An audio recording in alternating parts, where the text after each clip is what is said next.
be born? If you're asking why in terms of what is the purpose of my birth,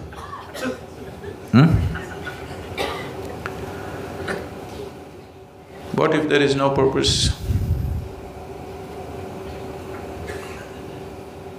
This question, what is the purpose of my birth, arises only because somewhere your experience of life has become quite meaningless. You want some God-ordained purpose for your existence. You wouldn't ask this. Right now, if your head is blown away in ecstasy, if every cell is bursting in ecstatic experience, you wouldn't ask, why am I born? Isn't it? You're sitting there, this damn satsang, the legs are falling asleep, everything is hurting. Now, why am I born?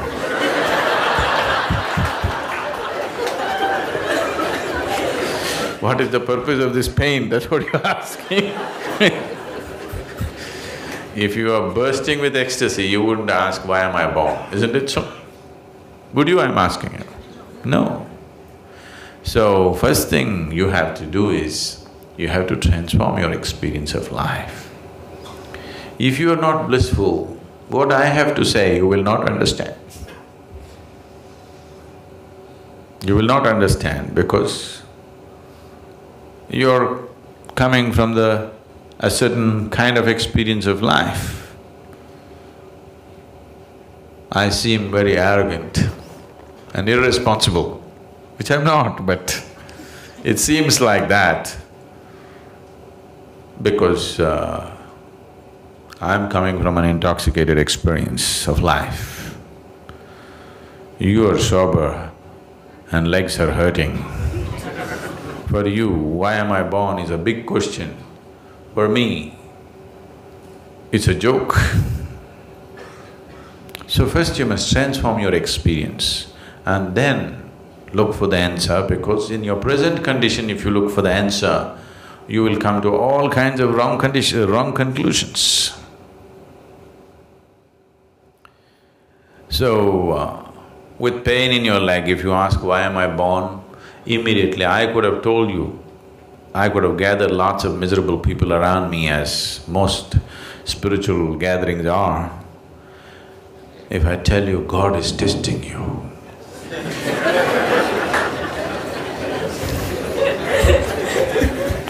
God is testing you, then you won't move. It doesn't matter, the leg is going crazy.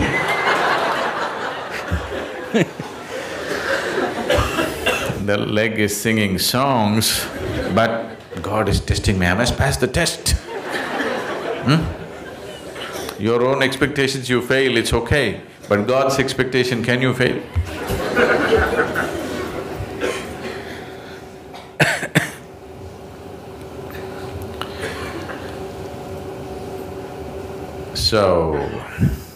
So I could tell you Shiva is testing you. He doesn't care, you know. He's too he's too inebriated. So, what if there is no purpose? And there is no purpose. Life is a purpose unto itself. It doesn't need any purpose. This question comes up because you have not tasted the grandeur of life. This question comes up because you have not realized the immensity of what it means to be human. So if that experience comes into you, then you will not ask why, because why is irrelevant. Who cares why? It's too fabulous, it's too fantastic, it's stupendous. Why would you ask why? Right now it's meager. Here and there are some experiences to keep your life going. Rest of it is too meager, getting up in the morning, going to the toilet, cooking breakfast, eating, going to the office. Once in a way, one moment of success, once in a way, a moment of pleasure, a moment of love, a moment of joy here and there, those things are keeping you going. The rest of it is too meager, isn't it? Isn't it so? That is why this question. If every moment of your life becomes absolutely exuberant and bursting within you, why would be a ridiculous question, isn't it? So this… we can put some enthusiasm into your life saying God is testing you or God is kissing you. What are you, Krishna or Shiva, or what are you? Jesus, what? Huh? Oh, that's tough. One will kiss you, another will test you, another I don't know what. That's too much, just choose one, okay? If you want kiss, you choose this, if you want test, you choose that. But if you say everything, that's a lot of trouble. I want you to know, this show has been run by such people for a long time, for a very long time. So, they will tell you many things. I'm telling you, there is no purpose to your life if you do not realize the exuberance of your existence. You can invent purposes. If you realize the exuberance of this existence, if you experience the ecstasy of being here, then who the hell is bothered about the purpose? You don't need a purpose if you're ecstatic, isn't it? There are times where I feel really good about things and I'm able to see, life in a very positive light. But as you said, there are memories and even when I meet people and I try to be positive, there are a lot of times where the negativities take over. I'm not able to maintain the state of mind all the time, and then I feel dejected, when I look back. That I was like this, I got angry, even with my children, with my relationships. Sometimes I'm not able to keep this positive, absolutely exuberant state of mind all the time. So, I just want to know what I can do about it.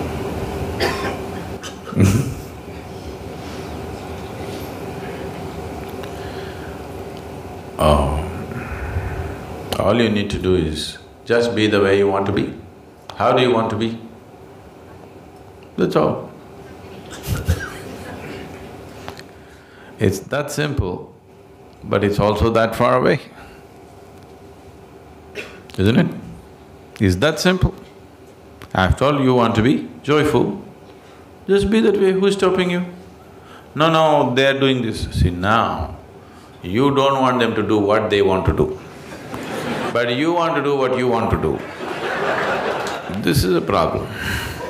If you want to do what you want to do, you must also be okay with everybody doing what they want to do. That's the only way, because freedom is a two-way stream, isn't it? Yes? Now, is somebody physically torturing you? If that is so, you come, we'll take you away. Because then you need to be protected. Nobody is physically torturing you, they're just doing what they want to do, they're saying what they want to say. Are they just saying just what they know? Isn't it? So, who is causing the mess within you? Yourself. Because somewhere you believe if you become angry, if you become miserable, it may pay off. And it does sometimes. If there are more miserable people around you who value your misery, it pays off, isn't it? Yes? If you act miserable in the house, you get many things. If you're joyful, maybe you don't get.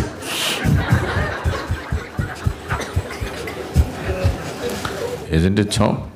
So you learn the trick. But what you need to understand is the trick is double-edged. If you're miserable, whatever the hell you get, it doesn't mean anything. If you're joyful, you don't get anything, so who cares?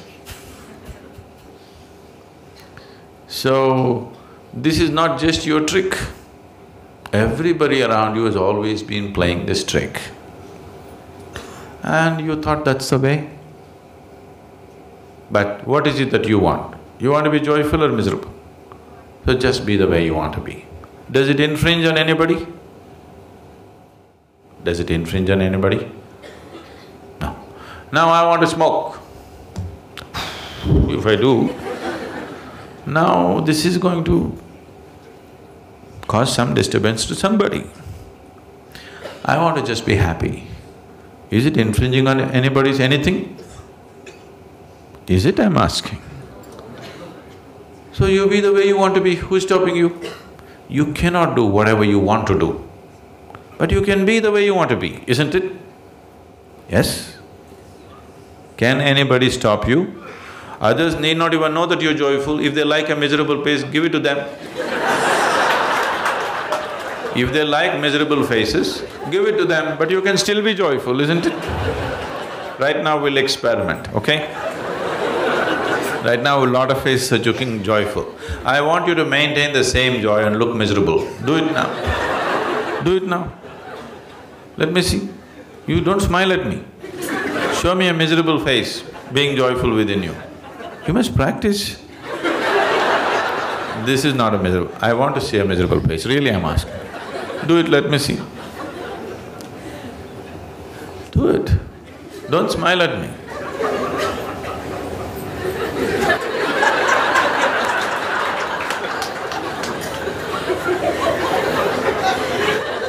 Please do it. See, this will be needed in your home. If you're all the time ha ha ha ha, they'll go crazy. Sometimes they expect a miserable face.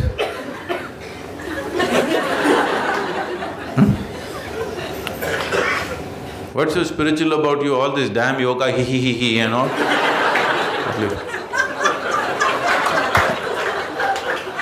What's the problem? Action should be the way the situation demands. Have I not been insisting on this all the time? Everything that you do is actually act, isn't it so? Either you do it consciously or you do it compulsively. If you do it compulsively, you think it's real, but actually it's an act, isn't it so?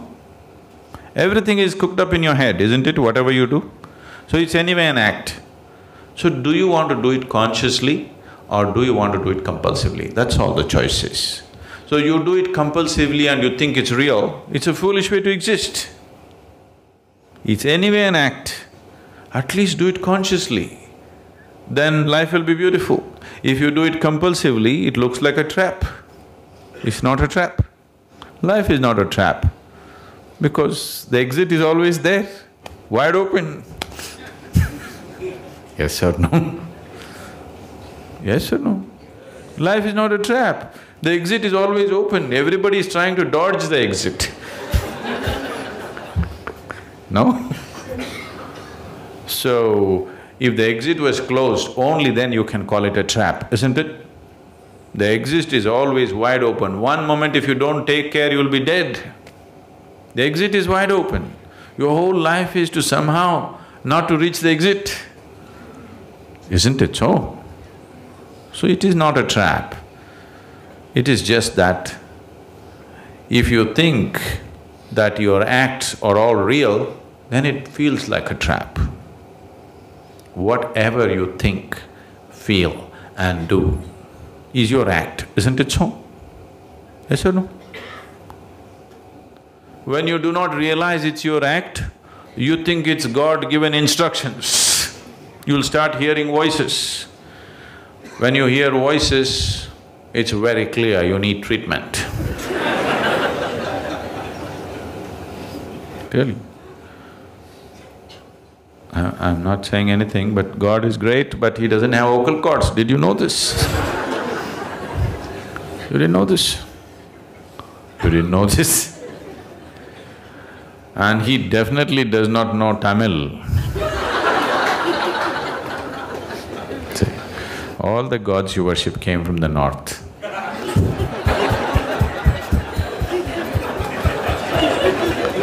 So how do you think He knew Tamil? Maybe Rama picked up some Tamil because he came down south. But Krishna, Shiva, no Tamil, I'm telling you, believe me. So if you hear voices in Tamil language, obviously you are heading towards the couch.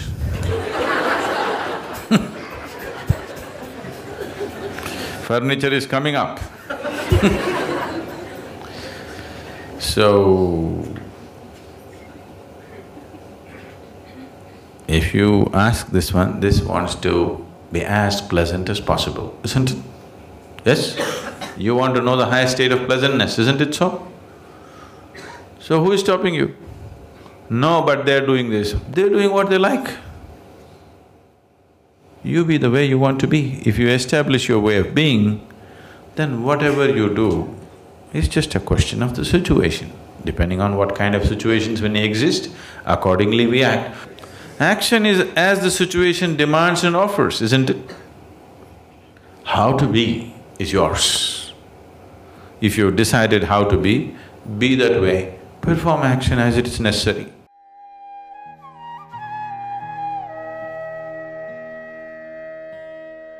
But he must be punished.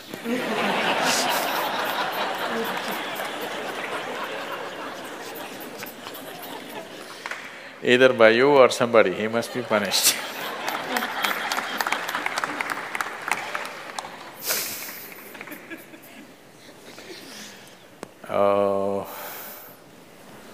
What kind of punishment do you normally give to people? Already enough punishment has been given, isn't it? Already it's been given. The ugliness, the nastiness, the silent treatment, everything has happened. So what more punishment you want to give? Your thing is there is no remorse on the other side. There's no remorse on the other side because people are doing what they want to do, not what you want them to do, always. And that may not be in your interest, but they're doing what they want to do. Is it right, wrong? I'm not going into the morality of it. I want you to understand the mechanics of the situation. Somebody is doing what they want to do. Now you think they must be punished. Probably they have not broken any law, otherwise they would be anyway punished. They're breaking an understanding between two people. Probably you misunderstood the understanding. You believed that these understandings are absolute. They are not. Nowhere in the history of humanity or today or in any time in future will human relationships be absolute. Though every person who gets little romantic believes that this is going to be an absolute relationship, there is no such thing about it. A relationship is a variable, always. You have to conduct it on a daily basis. One day if you don't conduct it properly, it may go somewhere. Yes or no? No, please look at it as it is. You have to conduct it right. So, no, I'm doing my best. Obviously somebody feels your best is not good enough for them. No, I want you to come to terms with this. This is not about…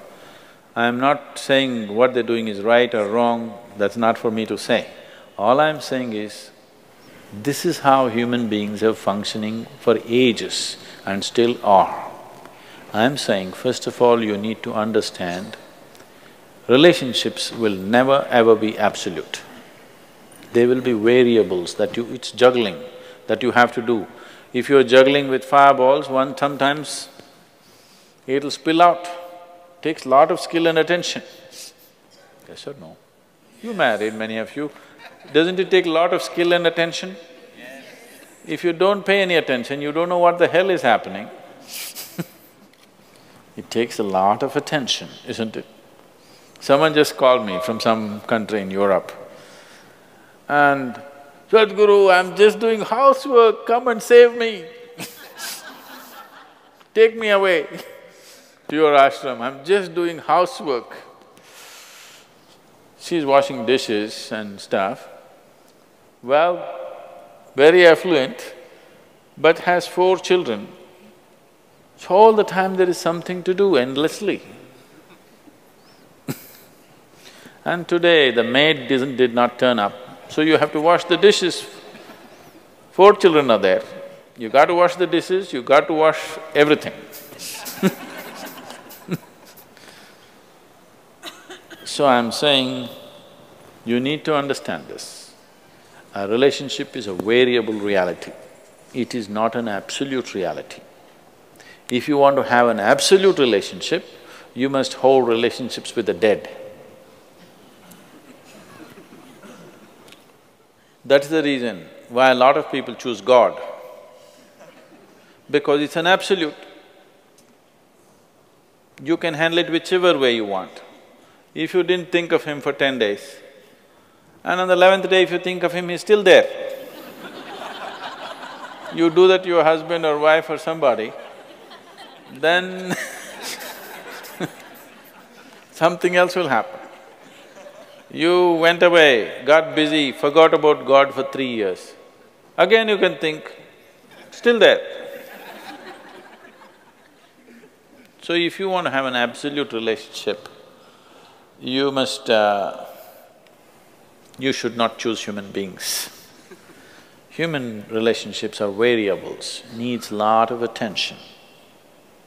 So that's why some people decide in their life they don't have the time and the energy to manage such things, so they take another path where there is no such obligation.